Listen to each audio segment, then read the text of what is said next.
Good morning. My name is Stephen Colbert, and I am an American citizen. It is an honor and a privilege to be here today. Congresswoman Lofgren asked me to share my vast experience spending one day as a migrant farm worker. I am happy to use my celebrity to draw attention to this important, complicated issue, and I certainly hope that my star power can bump this hearing all the way up to C-SPAN 1. As we've heard this morning, America's farms are presently far too dependent on immigrant labor to pick our fruits and vegetables. Now, the obvious answer is for all of us to stop eating fruits and vegetables. And if you look at the recent obesity statistics, you'll see that many Americans have already started. Unfortunately, my gastroenterologist, Dr. Eichler, has informed me in no uncertain terms that they are a necessary source of roughage. As evidence, I would like to submit a video of my colonoscopy into the congressional record. Now, we all know there is a long tradition of great nations importing foreign workers to do their farm work. After all, it was the ancient Israelites who built the first food pyramids. But this is America. I don't want a tomato picked by a Mexican.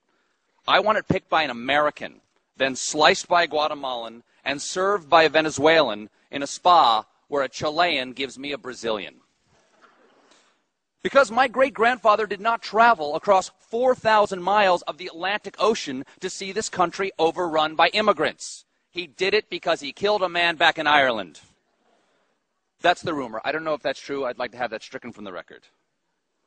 So we do not want immigrants doing this labor. And I agree with Congressman King. We must secure our borders. Of course, I'm sure Arturo Rodriguez is saying, who then would pick our crops, Stephen? First of all, Arturo, don't interrupt me when I'm talking. That's rude. Second, I reject this idea that farm work is among the semi-mythical jobs that Americans won't do. Really? No Americans. I did. As part of my ongoing series, Stephen Colbert's Fallback Position, where I try other jobs and realize that mine is way better. I participated in the UFW's Take Our Jobs campaign, one of only 16 people in America to take up the challenge. Though that number may increase in the near future, as I understand many Democrats may be looking for work come November. Now, I'll admit, I started my workday with preconceived notions of migrant labor. But after working with these men and women, picking beans, packing corn, for hours on end, side by side, in the unforgiving sun, I have to say, and I do mean this sincerely, please don't make me do this again. It is really, really hard. For one thing, when you're picking beans, you have to spend all day bending over. It turns out, and I did not know this, most soil is at ground level. If we can put a man on the moon, why can't we make the earth waist high? Come on, where is the funding?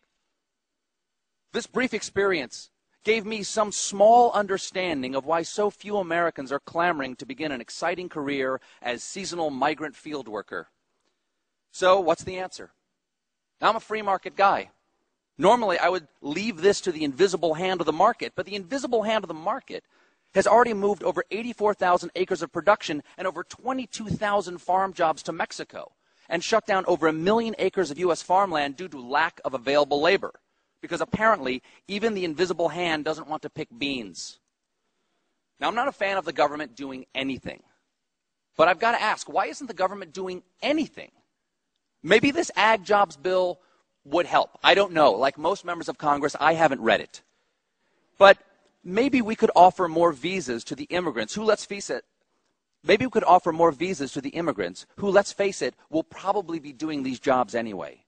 And this improved legal status might allow immigrants recourse if they're abused. And it just stands to reason to me that if your coworker can't be exploited, then you're less likely to be exploited yourself. And that itself might improve pay and working conditions on these farms, and eventually Americans may consider taking these jobs again. Or maybe that's crazy. Maybe the easier answer is just to have scientists develop vegetables that pick themselves. The genetic engineers over at Fruit of the Loom have made great strides in human fruit hybrids. The point is we have to do something because I am not going back out there. At this point, I break into a cold sweat at the side of a salad bar. I thank you for your time. Again, it is an honor, a privilege, and a responsibility to be here.